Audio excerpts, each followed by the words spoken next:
भक्तों कुबेर देव जो धन के देवता कहे जाते हैं, जिनके मंत्र का जाप करके आप मनचाहा धन प्राप्त कर सकते हैं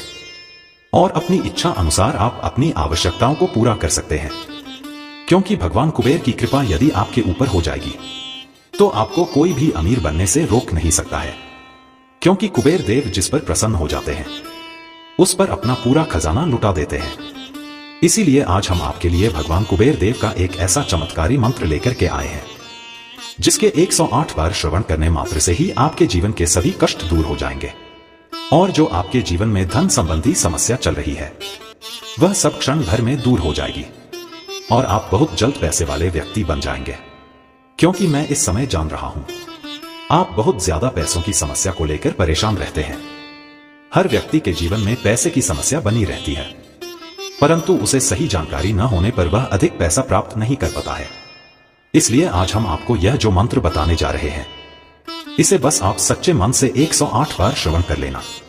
आपका घर पैसों से भर जाएगा। तो आइए मंत्र श्रवण कर लें। ओम यक्षेशाय श्रीकुबेराय नित्यनंदनाय सर्वकुंडलम धन्वन्तरिं देवं लग्न कुंडलाय च नमस्कृतम्।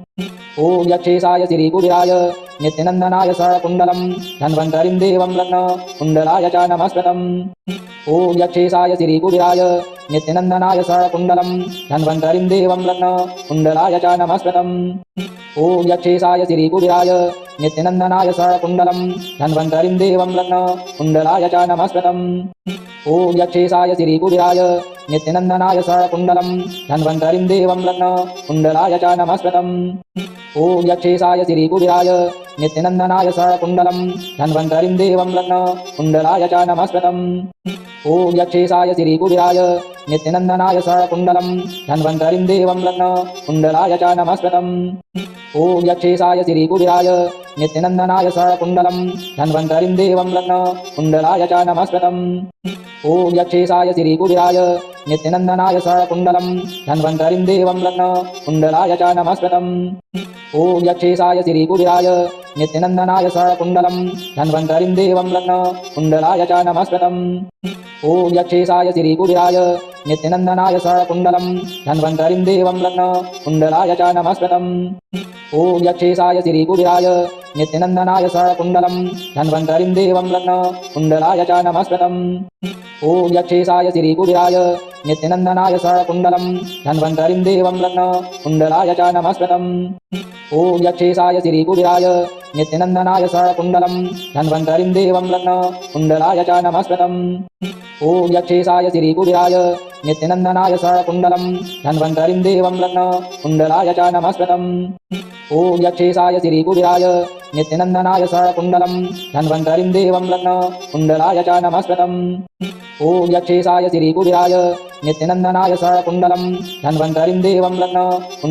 नमस्कृतम्। ओम यक्षेशाय श्रीकुबेराय नित्यनंदनाय सर्वकुंडलम धन्वन्तरिं देवं लग्न कुंडलाय च नमस्कृतम्। ओम यक्षेशाय श्रीकुबेराय नित्यनंदनाय सर्वकुंडलम धन्वन्तरिं देवं लग्न कुंडलाय च नमस्कृतम्। ओम यक्षेशाय श्रीकुबेराय नित्यनंदनाय सर्वकुंडलम धन्वन्तरिं देवं लग्न कुंडलाय च नमस्कृतम्। ओम यक्षेशाय श्रीकुबेराय नित्यनंदनाय सर्वकुंडलम धन्वन्तरिं देवं लग्न कुंडलाय च नमस्कृतम्। ओम यक्षेशाय श्रीकुबेराय नित्यनंदनाय सर्वकुंडलम धन्वन्तरिं देवं लग्न कुंडलाय च नमस्कृतम्। ओम यक्षेशाय श्रीकुबेराय नित्यनंदनाय सर्वकुंडलम धन्वन्तरिं देवं लग्न कुंडलाय च नमस्कृतम्। ओम यक्षेशाय श्रीकुबेराय नित्यनंदनाय सर्वकुंडलम धन्वन्तरिं देवं लग्न कुंडलाय च नमस्कृतम्। ओम यक्षेशाय श्रीकुबेराय नित्यनंदनाय सर्वकुंडलम धन्वन्तरिं देवं लग्न कुंडलाय च नमस्कृतम्। ओम यक्षेशाय श्रीकुबेराय नित्यनंदनाय सर्वकुंडलम धन्वन्तरिं देवं लग्न कुंडलाय च नमस्कृतम्। ओम यक्षेशाय श्रीकुबेराय नित्यनंदनाय सर्वकुंडलम धन्वन्तरिं देवं लग्न कुंडलाय च नमस्कृतम्। ओम यक्षेशाय श्रीकुबेराय नित्यनंदनाय सर्वकुंडलम धन्वन्तरिं देवं लग्न कुंडलाय च नमस्कृतम्। ओम यक्षेशाय श्रीकुबेराय नित्यनन्दनाय सर्वकुण्डलम् धन्वन्तरिं देवं लग्न कुण्डलाय च नमस्कृतम् ॐ यक्षेशाय श्रीकुबेराय नित्यनन्दनाय सर्वकुण्डलम् धन्वन्तरिं देवं लग्न कुण्डलाय च नमस्कृतम् ॐ यक्षेशाय श्रीकुबेराय नित्यनन्दनाय सर्वकुण्डलम् धन्वन्तरिं देवं लग्न कुण्डलाय च नमस्कृतम् ॐ यक्षेशाय श्रीकुबेराय नित्यनन्दनाय सर्वकुण्डलम् धन्वन्तरिं देवं लग्न कुण्डलाय च नमस्कृतम् ॐ यक्षेशाय श्रीकुबेराय नित्यनन्दनाय सर्वकुण्डलम् धन्वन्तरिं देवं लग्न कुण्डलाय च नमस्कृतम् ॐ यक्षेशाय श्रीकुबेराय नित्यनन्दनाय सर्वकुण्डलम् धन्वन्तरिं देवं लग्न कुण्डलाय च नमस्कृतम् ॐ यक्षेशाय श्रीकुबेराय नित्यनन्दनाय सर्वकुण्डलम् धन्वन्तरिं देवं लग्न कुण्डलाय च नमस्कृतम् ॐ यक्षेशाय श्रीकुबेराय नित्यनन्दनाय सर्वकुण्डलम् धन्वन्तरिं देवं लग्न कुण्डलाय च नमस्कृतम् ॐ यक्षेशाय श्रीकुबेराय नित्यनन्दनाय सर्वकुण्डलम् धन्वन्तरिं देवं लग्न कुण्डलाय च नमस्कृतम् ॐ यक्षेशाय श्रीकुबेराय नित्यनन्दनाय सर्वकुण्डलम् धन्वन्तरिं देवं लग्न कुण्डलाय च नमस्कृतम्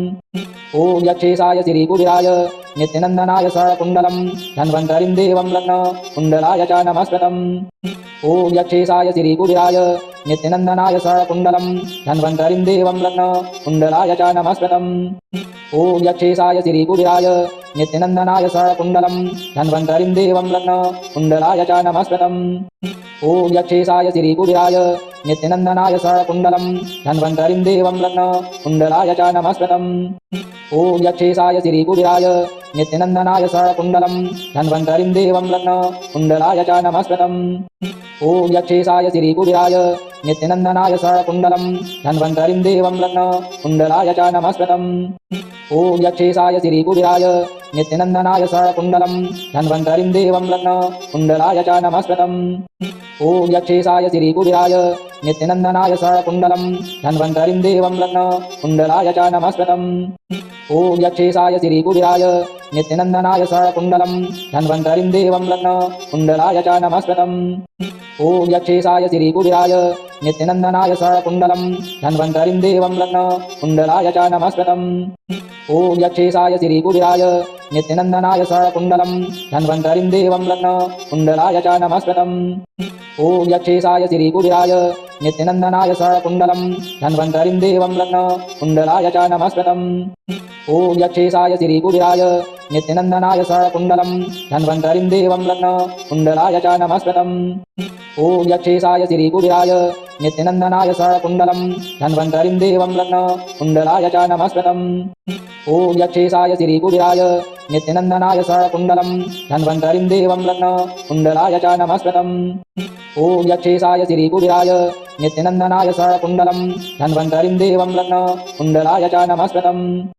ॐ यक्षेशाय श्रीकुबेराय नित्यनन्दनाय सर्वकुण्डलम् धन्वन्तरिं देवं लग्न कुण्डलाय च नमस्कृतम् ॐ यक्षेशाय श्रीकुबेराय नित्यनन्दनाय सर्वकुण्डलम् धन्वन्तरिं देवं लग्न कुण्डलाय च नमस्कृतम् ॐ यक्षेशाय श्रीकुबेराय नित्यनन्दनाय सर्वकुण्डलम् धन्वन्तरिं देवं लग्न कुण्डलाय च नमस्कृतम् ॐ यक्षेशाय श्रीकुबेराय नित्यनन्दनाय सर्वकुण्डलम् धन्वन्तरिं देवं लग्न कुण्डलाय च नमस्कृतम् ॐ यक्षेशाय श्रीकुबेराय नित्यनन्दनाय सर्वकुण्डलम् धन्वन्तरिं देवं लग्न कुण्डलाय च नमस्कृतम् ॐ यक्षेशाय श्रीकुबेराय नित्यनन्दनाय सर्वकुण्डलम् धन्वन्तरिं देवं लग्न कुण्डलाय च नमस्कृतम् ॐ यक्षेशाय श्रीकुबेराय नित्यनन्दनाय सर्वकुण्डलम् धन्वन्तरिं देवं लग्न कुण्डलाय च नमस्कृतम् ॐ यक्षेशाय श्रीकुबेराय नित्यनन्दनाय सर्वकुण्डलम् धन्वन्तरिं देवं लग्न कुण्डलाय च नमस्कृतम् ॐ यक्षेशाय श्रीकुबेराय नित्यनन्दनाय सर्वकुण्डलम् धन्वन्तरिं देवं लग्न कुण्डलाय च नमस्कृतम् ॐ यक्षेशाय श्रीकुबेराय नित्यनन्दनाय सर्वकुण्डलम् धन्वन्तरिं देवं लग्न कुण्डलाय च नमस्कृतम् ॐ यक्षेशाय श्रीकुबेराय नित्यनन्दनाय सर्वकुण्डलम् धन्वन्तरिं देवं लग्न कुण्डलाय च नमस्कृतम् ॐ यक्षेशाय श्रीकुबेराय नित्यनन्दनाय सर्वकुण्डलम् धन्वन्तरिं देवं लग्न कुण्डलाय च नमस्कृतम् ॐ यक्षेशाय श्रीकुबेराय नित्यनन्दनाय सर्वकुण्डलम् धन्वन्तरिं देवं लग्न कुण्डलाय च नमस्कृतम् ॐ यक्षेशाय श्रीकुबेराय नित्यनन्दनाय सर्वकुण्डलं धन्वन्तरिं देवं लग्न कुण्डलाय च नमस्कृतम् ॐ यक्षेशाय श्रीकुबेराय नित्यनन्दनाय सर्वकुण्डलं धन्वन्तरिं देवं लग्न कुण्डलाय च नमस्कृतम् ॐ यक्षेशाय श्रीकुबेराय नित्यनन्दनाय सर्वकुण्डलं धन्वन्तरिं देवं लग्न कुण्डलाय च नमस्कृतम् ॐ यक्षेशाय श्रीकुबेराय नित्यनन्दनाय सर्वकुण्डलं धन्वन्तरिं देवं लग्न कुण्डलाय च नमस्कृतम् ॐ यक्षेशाय श्रीकुबेराय नित्यनन्दनाय सर्वकुण्डलं धन्वन्तरिं देवं लग्न कुण्डलाय च नमस्कृतम् ॐ यक्षेशाय श्रीकुबेराय नित्यनन्दनाय सर्वकुण्डलं धन्वन्तरिं देवं लग्न कुण्डलाय च नमस्कृतम् ॐ यक्षेशाय श्रीकुबेराय नित्यनन्दनाय सर्वकुण्डलं धन्वन्तरिं देवं लग्न कुण्डलाय च नमस्कृतम् ॐ यक्षेशाय श्रीकुबेराय नित्यनन्दनाय सर्वकुण्डलं धन्वन्तरिं देवं लग्न कुण्डलाय च नमस्कृतम् ॐ यक्षेशाय श्रीकुबेराय नित्यनन्दनाय सर्वकुण्डलं धन्वन्तरिं देवं लग्न कुण्डलाय च नमस्कृतम् ॐ यक्षेशाय श्रीकुबेराय नित्यनन्दनाय सर्वकुण्डलं धन्वन्तरिं देवं लग्न कुण्डलाय च नमस्कृतम् ॐ यक्षेशाय श्रीकुबेराय नित्यनन्दनाय सर्वकुण्डलं धन्वन्तरिं देवं लग्न कुण्डलाय च नमस्कृतम् ॐ यक्षेशाय श्रीकुबेराय नित्यनन्दनाय सर्वकुण्डलं धन्वन्तरिं देवं लग्न कुण्डलाय च नमस्कृतम्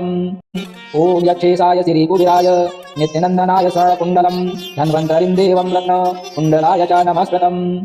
ॐ यक्षेशाय श्रीकुबेराय नित्यनन्दनाय सर्वकुण्डलं धन्वन्तरिं देवं लग्न कुण्डलाय च नमस्कृतम् ॐ यक्षेशाय श्रीकुबेराय नित्यनन्दनाय सर्वकुण्डलं धन्वन्तरिं देवं लग्न कुण्डलाय च नमस्कृतम् ॐ यक्षेशाय श्रीकुबेराय नित्यनन्दनाय सर्वकुण्डलं धन्वन्तरिं देवं लग्न कुण्डलाय च नमस्कृतम् ॐ यक्षेशाय श्रीकुबेराय नित्यनन्दनाय सर्वकुण्डलं धन्वन्तरिं देवं लग्न कुण्डलाय च नमस्कृतम् ॐ यक्षेशाय श्रीकुबेराय नित्यनन्दनाय सर्वकुण्डलं धन्वन्तरिं देवं लग्न कुण्डलाय च नमस्कृतम् ॐ यक्षेशाय श्रीकुबेराय नित्यनन्दनाय सर्वकुण्डलं धन्वन्तरिं देवं लग्न कुण्डलाय च नमस्कृतम् ॐ यक्षेशाय श्रीकुबेराय नित्यनन्दनाय सर्वकुण्डलं धन्वन्तरिं देवं लग्न कुण्डलाय च नमस्कृतम् ॐ यक्षेशाय श्रीकुबेराय नित्यनन्दनाय सर्वकुण्डलं धन्वन्तरिं देवं लग्न कुण्डलाय च नमस्कृतम् ॐ यक्षेशाय श्रीकुबेराय नित्यनन्दनाय सर्वकुण्डलं धन्वन्तरिं देवं लग्न कुण्डलाय च नमस्कृतम् ॐ यक्षेशाय श्रीकुबेराय नित्यनन्दनाय सर्वकुण्डलं धन्वन्तरिं देवं लग्न कुण्डलाय च नमस्कृतम् ॐ यक्षेशाय श्रीकुबेराय नित्यनन्दनाय सर्वकुण्डलं धन्वन्तरिं देवं लग्न कुण्डलाय च नमस्कृतम् ॐ यक्षेशाय श्रीकुबेराय नित्यनन्दनाय सर्वकुण्डलं धन्वन्तरिं देवं लग्न कुण्डलाय च नमस्कृतम् ॐ यक्षेशाय श्रीकुबेराय नित्यनन्दनाय सर्वकुण्डलं धन्वन्तरिं देवं लग्न कुण्डलाय च नमस्कृतम् ॐ यक्षेशाय श्रीकुबेराय नित्यनन्दनाय सर्वकुण्डलं धन्वन्तरिं देवं लग्न कुण्डलाय च नमस्कृतम् ॐ यक्षेशाय श्रीकुबेराय नित्यनन्दनाय सर्वकुण्डलं धन्वन्तरिं देवं लग्न कुण्डलाय च नमस्कृतम् ॐ यक्षेशाय श्रीकुबेराय नित्यनन्दनाय सर्वकुण्डलं धन्वन्तरिं देवं लग्न कुण्डलाय च नमस्कृतम् ॐ यक्षेशाय श्रीकुबेराय नित्यनन्दनाय सर्वकुण्डलं धन्वन्तरिं देवं लग्न कुण्डलाय च नमस्कृतम्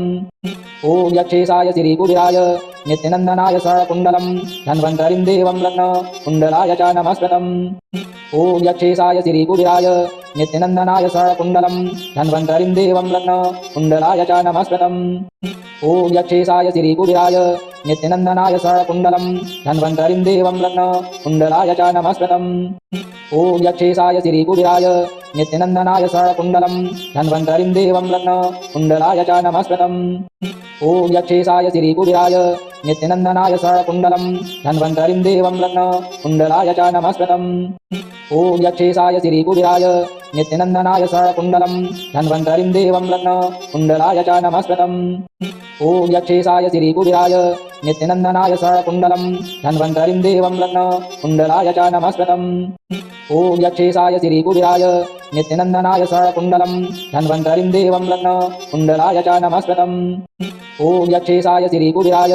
नित्यनन्दनाय सर्वकुण्डलं धन्वन्तरिं देवं लग्न कुण्डलाय च नमस्कृतम् ॐ यक्षेशाय श्रीकुबेराय नित्यनन्दनाय सर्वकुण्डलं धन्वन्तरिं देवं लग्न कुण्डलाय च नमस्कृतम् ॐ यक्षेशाय श्रीकुबेराय नित्यनन्दनाय स कुण्डलम् धन्वन्तरिम् देवम् रत्न कुण्डलाय च नमस्कृतम्